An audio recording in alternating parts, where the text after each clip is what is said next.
Poverty is a form of deprivation, and deprivation is deprivation refers to lack of access to the resources. And resources can be of income, status, education, skills, technology. It can be have various forms. So poverty can have two meanings. One is economical meaning, and the second can be the sociological perspective meaning. In case of economic, poverty is understood on the basis of the income approach, measuring poverty on the basis of lack of minimum income. And in case of sociology, the meaning of poverty is not just the economical in nature, it much more broader in understanding, where poverty is studied as the form of the deprivation. So deprivation need not only to be economical, the deprivation can also be beyond economics.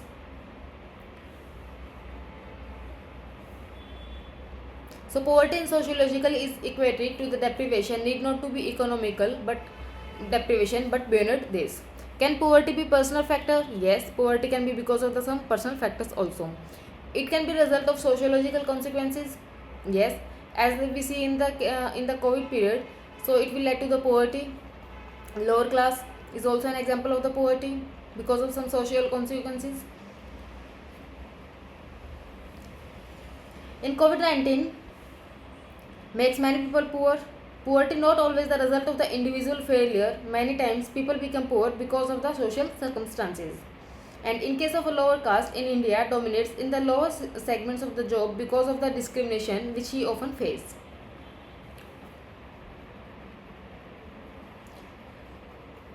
Carol Walker says certain groups cannot work full time, and this will also lead to the poverty. Carla Walker's research proves that many people do not have the condition to work, and as a result, they may not largely choose to work, which may create an opinion that they are responsible for their own poverty, but in reality, it is not the circumstances which do not allow them to work for the full time. So it is because of the some circumstances that will not allow them to work for a full time. So the example of this can be mothers and women. So now what a poverty is? It can be absolute poverty and it can be relative poverty. In case of the absolute poverty, it is the lack of the minimum resources, that is the economical. And in case of the relative poverty when we see the poverty in a comparison. So absolute poverty is based on the subsistence, that is the basic condition which must be met to ensure the healthy life. Whenever we are talking about the poverty, we do talk about the poverty in relative and the absolute terms, but the measurement of the poverty is always on the absolute terms.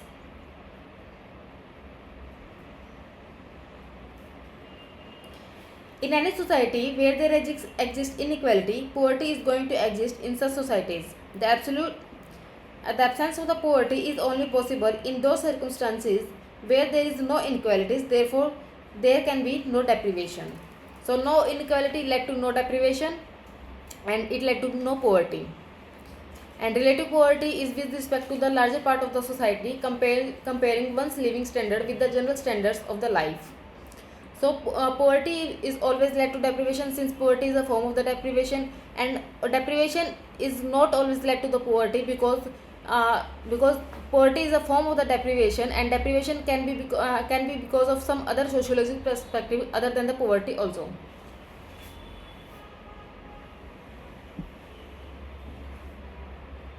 Theories of poverty. It can be because of the blaming the person, and it can be because of the blaming the system. If we blame the system, Charles Morris says people must take personal responsibilities. That is, a dependency culture is led to the poverty, and as the people connect to accept the handouts,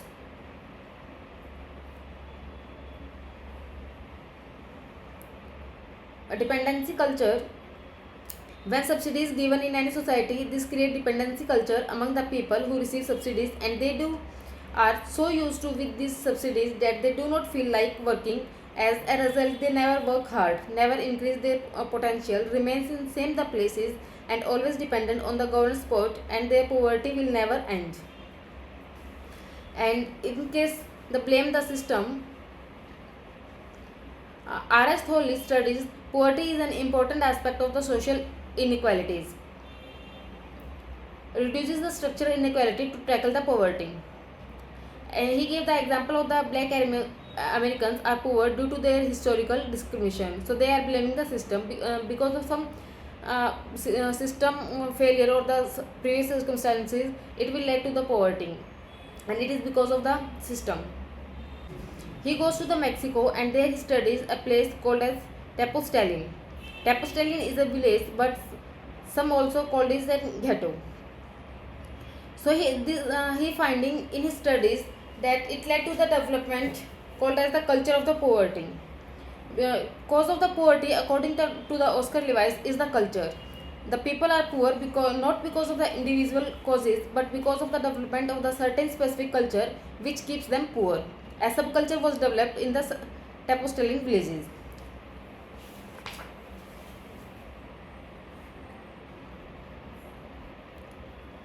Elliot Lebo. He gave situational theory of poverty, which directly comes as a rejection to the Oscar Lewis, that is the culture of poverty. He opines that poverty is not because of the cultural values present in the society, rather the poverty is because of the situation. Lebo believes that if the situation can be changed, the poverty can be tackled.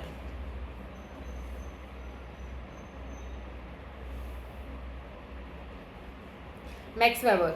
According to Max Weber, poverty is the result of the weak collective bargaining power. When people do not have the capacity to influence the very structure of the society, the interest of this section in some circumstances are often get ignored, resulting into the persistent poverty or publishing them to the verge of the poverty. Example, the poverty which Indian farmers have is clearly the result of the lack of the collective bargaining power. According to the Max Weber, poverty is highly among the people who have low collective bargaining power. Gurnal Mardell. He wrote a book that is the Asian drama. According to him, in his the book, the poverty is a value problem. When they do not have the appropriate values, they largely become the victims of the poverty. That is the lack of the will for social mobility. There are many people we see in our day-to-day life who are extremely either satisfied with their existing levels or position, or either are not having any aspiration to improve their position.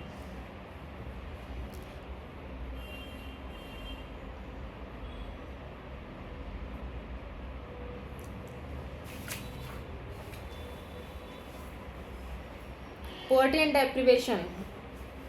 Peter Townsend tell poverty is a form of the deprivation. So poverty can also lead to the deprivation, and deprivation can also lead to the poverty. And if there is no poverty, there can be deprivation. And if there is no deprivation, there can be no poverty. It is not possible, as poverty is the form of the deprivation. And if there is no deprivation, that it will never be led to the poverty. So in case of the deprivation led to the poverty, peoples are deprived first and then they become poor. Example, cultural deprivation. Many of the lower caste women are deprived, and there is a highly possibility because of the deprivation one day they become the victim of poverty as well. Poverty led to the deprivation. Economical deprivation can lead to the multiple other forms of deprivation. Some people are deprived and their deprivation is also leading to the poverty. Some people are poor and their poverty is also leading to their different form of the deprivation. No poverty but still deprived. Middle class are not poor but still different form of the deprivation are present among them. Example, middle class are not poor but deprived in political power. And no deprivation will never lead to the poverty, since poverty is a form of the deprivation. Consequences of the inequality. So there can be some positive impact and there can be some negative consequences. And if we talk about the impact of the inequalities, it can be impact on the individual, it can impact the institution, and it can impact the society as a whole also. So Wilkinson and Pickett wrote the book The Spirit Level, and study some countries like USA, Japan, Sweden, UK. And they studies the impact of the economical inequality. And they opine that if there is a high economic inequality, it will lead to the high health inequality, and if there is a high economic inequality, it will also lead to the low trust level. In these studies, he found out that the economic inequality directly proportional with the health inequality. Means if there is any society, there is a higher level of the income inequality, the health inequality would always be higher there. Further, they also opined that the income inequality has also correlation with the level of the trust present in the society. They found out that higher the inequality, lower the trust among the people. In USA, the trust is very less. People do not trust each other, and as they are in their study found a correlation between them. Whenever the income inequality was high, the trust deficit always existed in societies. Theories. There are some structural theories, there are some Marxist theory, and there is also Weberian theory on the poverty. Structural functional theory. If we use structural function theory and the functional theory are used synonymously, in anthropology it is used structural functionalism, and in case of the sociology it will be used as the functionalism. So if functionalism is a theoretical orientation presented in the sociology, where all the thinkers becoming to functional school opine order in a must for the society. That is, anything existing in the society is good for the society. Every society need to perform certain basic function. That is the organic analogy. Just like the human body requires minimum basic things, society also requires certain minimum basic things. If they are not fully fulfilled, the society would lead to collapse, and it is known as the functional prerequisites. So functional approach to the stratification is based upon the following core values. That is the stratification, and stratification is always functional, and society cannot exist without the stratification. The theory of the structural functionalist approach for the stratification is given by the Davis and the Murray, and they said that opined that every society, in order to ensure the order in the society, need to perform some effective role allocation. So effective role allocation is consist of the following steps. First, identifying the right persons, selecting the right persons, ensuring the right rewards, and ensure continuous reduction and the training of those people. Example, in UPSC vacancy, there is an allocation of the seats as for the IAS, IPS, and the IRS. They are already allocated. So the basic requirement has to be fulfilled by the every society. Davis and Murray opine that the basic requirement is the effective role allocation. And as they are the functional prerequisite of the society, this effective role allocation is performed by stratification. Since stratification to them helps in performing the function of the effective role allocation, Davis and Murray opine that stratification is functional, that is good for the society, and it is universal for the society. So according to the structural functionalist, there is a possibility that any society can ever exist without stratification.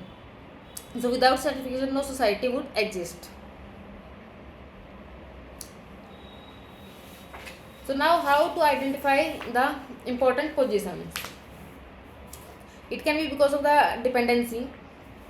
That is, those positions are more important which carries the higher dependency on itself. And second is by the functional exclusiveness. Means that where a function of any position can only be performed by that person, not by the other, then position is important. So these are the two methods by which we can identify the important positions.